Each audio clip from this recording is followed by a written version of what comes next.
కువైట్లో ఇద్దరు భారతీయులకు మరణశిక్ష పడింది.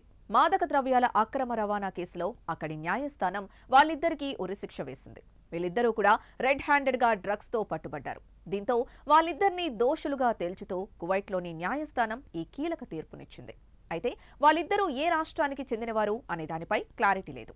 ఇక ఇదిలా ఉంటే దేశంలో మాదక ద్రవ్యాల అక్రమ రవాణాపై ఉక్కుపాదం మోపాలని కువైట్ నిర్ణయించింది. ఈ క్రమంలోనే అక్కడి అంతర్గత వ్యవహారాల శాఖ ఇటీవల ఒక స్పెషల్ ఆపరేషన్ని చేపట్టింది. ఇందులో భాగంగానే కైఫాన్, షువైక్ ప్రాంతాల్లో డ్రగ్ కంట్రోల్ అధికారులు నిఘా పెట్టారు. వాళ్లు పక్కా సమాచారంతో దాడులు నిర్వహించగా ఇద్దరు భారతీయులు డ్రగ్స్తో రెడ్ హ్యాండెడ్గా పట్టుబడ్డంతో వాళ్లను అరెస్ట్ చేశారు. వీళ్ల నుంచి 14 కిలోల హెరైన్, 8 కిలోల మెథాంఫెటమైన్ను స్వాధీనం చేసుకున్నారు. నిందితులకు అంతర్జాతీయ డ్రగ్స్ నెట్వర్క్తో సంబంధం ఉన్నట్టు కూడా విచారణలో తేలింది. దీనికి సంబంధించిన ఆధారాల్ని ప్రాసిక్యూటర్లు కోర్టులో ప్రవేశపెట్టారు. ఈ నేపథ్యంలోనే నిందితులను దోషిగా తేల్చిన కోర్టు మరణశిక్ష విధిస్తూ తీర్పునిచ్చింది. కువైట్లో మాదక ద్రవ్యాలను పూర్తిగా రూపుమాపే క్రమంలో మానవ హక్కుల సంఘాలు వ్యతిరేకిస్తున్నప్పటికీ దేశ భద్రత దృష్ట్యా ఇలాంటి నిర్ణయాలు తీసుకోవాల్సి వస్తుందని అక్కడి ప్రభుత్వం వాదిస్తోంది. అయితే 2025 సంవత్సరంలో ఉరిశిక్షల అమల్లో సౌదీ అరేబియా రికార్డుని నమోదు చేసింది. గతేడాది ఏకంగా 356 మందికి అక్కడ ప్రభుత్వం మరణశిక్ష విధించింది. దేశ చరిత్రలో ఒకే ఏడాదిలో ఇంతమందికి శిక్ష వేయడం ఇదే తొలిసారి కావడం గమనార్హం. దీనికి ప్రధాన కారణం అక్కడ ప్రభుత్వం మాదక ద్రవ్యాలపై చేపట్టిన తీవ్రమైన పోరాటం. నమోదైన మొత్తం ఉరిశిక్షల్లో 243 కేసులు డ్రగ్స్ సంబంధిత నేరాలే కావడం పరిస్థితి తీవ్రతను తెలియజేస్తోంది. అదేవిధంగా 2024లో 338 మందికి శిక్ష అమలు చేయగా 2025లో ఆ సంఖ్య మరింత పెరిగింది.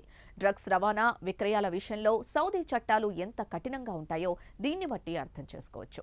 సాధారణంగా సౌదీలో తల నరికి ఈ శిక్షల్ని బహిరంగంగా అమలు చేస్తూ ఉంటారు. మాదక ద్రవ్యాల నేరాలకు ఉరిశిక్షల అమలును దాదాపు 3 ఏళ్ల పాటు నిలిపివేసిన సౌదీ సర్కార్ 2022 చివర్లో మళ్లీ ప్రారంభించింది. ముఖ్యంగా క్యాప్టగాన్ అనే మత్తు మాత్రల వినియోగం అక్కడే విపరీతంగా పెరిగింది. పొరుగున ఉన్న సిరియా నుంచి ఈ మత్తు పదార్థాలు భారీగా స్మగ్లింగ్ అవుతూ ఉంటాయి. సిరియా మాజీ అధ్యక్షుడు అసద్ పాలనలో ఇది ఒక ప్రధాన ఎగుమతిగా ఉండేది. దీన్ని అరికట్టడానికి సౌదీ పోలీసులు సరిహద్దులు, హైవేల వద్ద తనిఖీలు ముమ్మరం చేశారు. ఈ క్రమంలో పట్టుబడ్డ వారిలో ఎక్కువ మంది విదేశీయులే ఉన్నారు. డ్రగ్స్ మాఫియాపై కఠిన చర్యలు తీసుకుంటూ లక్షల సంఖ్యలో మత్తు మాత్రల్ని అధికారులు స్వాధీనం చేసుకున్నారు. ఇక సౌదీ యువరాజు మహమ్మద్ బిన్ సల్మాన్ విజన్ 2030 పేరుతో దేశాన్ని ఆధునీకరించే ప్రయత్నం చేస్తున్నారు. పర్యాటక రంగాన్ని అభివృద్ధి చేయడం, 2034 ఫుట్బాల్ వరల్డ్ కప్ వంటి అంతర్జాతీయ క్రీడా పోటీలకు ఆతిథ్యం ఇవ్వడం ద్వారా దేశ ప్రతిష్టను పెంచాలని చూస్తున్నారు. అయితే ఈ ఉరిశిక్షల వల్ల అంతర్జాతీయంగా దేశం పరువు పోతోందని మానవ హక్కుల సంఘాలు ఆందోళన వ్యక్తం చేస్తున్నాయి. ఆధునిక సమాజాన్ని నిర్మిస్తామని చెబుతూనే ఇలా పాతకాలపు కఠిన శిక్షలు అమలు చేయడం సరికాదని విమర్శిస్తున్నాయి. మరణశిక్షల సంఖ్య పెరగడం దేశం చూపిస్తున్న ఆధునిక ఇమేజ్కు విరుద్ధంగా ఉందని ఐక్యరాజ్య సమితి, అమ్నెస్టీ ఇంటర్నేషనల్ వంటి సంస్థలు మండిపడుతున్నాయి. ఇక సౌదీ అరేబియా తన చమురు ఆధారిత ఆర్థిక వ్యవస్థను డైవర్సిఫై చేసేందుకు ప్రయత్నిస్తోందని, ఇందులో భాగంగా పర్యాటక మౌలిక సదుపాయాలు, 2034 ఫుట్బాల్ ప్రపంచ కప్ వంటి అగ్రశ్రేణి క్రీడా కార్యక్రమాలపై భారీగా ఖర్చు చేస్తోంది.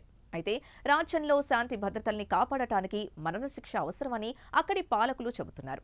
అమ్నెస్టీ ఇంటర్నేషనల్ 1990 నుంచి సౌదీ అరేబియాలో జరిగిన మరణశిక్షల్ని నమోదు చేయడం ప్రారంభించింది. అంతకుముందు నాటి గణాంకాలపై స్పష్టత లేదు.